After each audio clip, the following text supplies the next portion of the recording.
On the matter of member statements, I call the member for Londonderry. Thank you, Mr Deputy Speaker. There are some people who leave an indelible mark on you, even though you've only known them for a relatively short space of time. And this afternoon I rise to speak about a man who did that for me.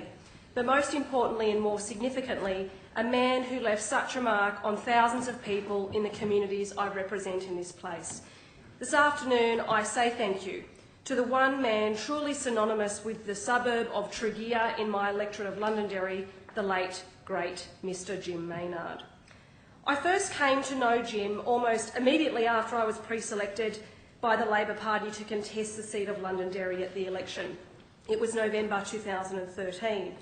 He took me under his wing as a matter of urgency, no doubt encouraged by his close ally and good friend of many years, Blacktown councillor Charlie Lowes. Before I could barely blink, I was accompanying him to meet the Tregear Public School P&C Association, which he had in fact set up 44 years earlier. On the way to the meeting, we walked through the school through the Jim Maynard covered outdoor learning area. He was obviously someone very special. A few weeks later, I brought my friend Sophie Kotsis, then Labor's Shadow Minister for Housing, and a Channel 10 news crew to Jim's house to shine a much-needed light on the issues facing people living in New South Wales housing properties. Jim was a powerful advocate in this space. He would want me to be too, so I will be. On the phone shortly after this, clearly pleased with our joint efforts to raise these important issues in the difficult-to-crack public arena, he told me he was taking it upon himself to be my guardian angel. His words touched me then, and now even more so. After introducing me also to the crowd at the Tregear Presbyterian Church, we then ended that year at the church Christmas carols, me, Jim and my then one-year-old son dressed as an elf. It's a fun and a very special memory for me and something I'll always think about when I think of Jim. Jim came to Sydney with his wife Margaret and his young family from Romford in north-east London in 1965, and they soon after settled as one of the first families in the new suburb of Tregear. Almost immediately his community work began.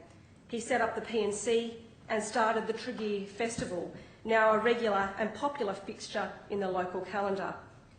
Jim left us in August 2014 after a long battle with cancer, closing the curtain on a lifetime of service dedicated to the improvement of that community.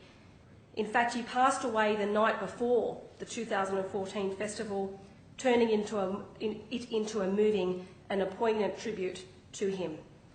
At this year's festival, 2 weeks ago, Blacktown Council unveiled a sign dedicating the large park where we celebrate it every year to this giant of our community, naming it Jim Maynard Park. It is the physical and the spiritual centre of the suburb, and now it serves as a perpetual reminder of the positive influence one person can have on a community of people. To me, Jim Maynard will always be emblematic of all that is good about the great people of the western suburbs of Sydney. Hard-working, generous and spirited, giving of both their time and their opinions. Above all, passionately committed to a better life for their children and for the generations to come after them. Mr Deputy Speaker, I use this opportunity to thank Blacktown Council, most especially Councillor Charlie Lowes and the unstoppable Mayor Stephen Barley for giving Jim the honour he deserves through the naming of Jim Maynard Park. Thank you, Blacktown.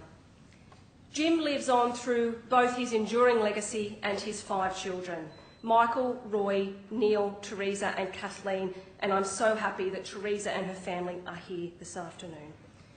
During one of his stays at the Mount Druitt Palliative Care Unit, I went to see a very sick Jim. We had a wonderful conversation about the burning issues of the day, and he told me he wanted to stay on to see me get here. It wasn't to be.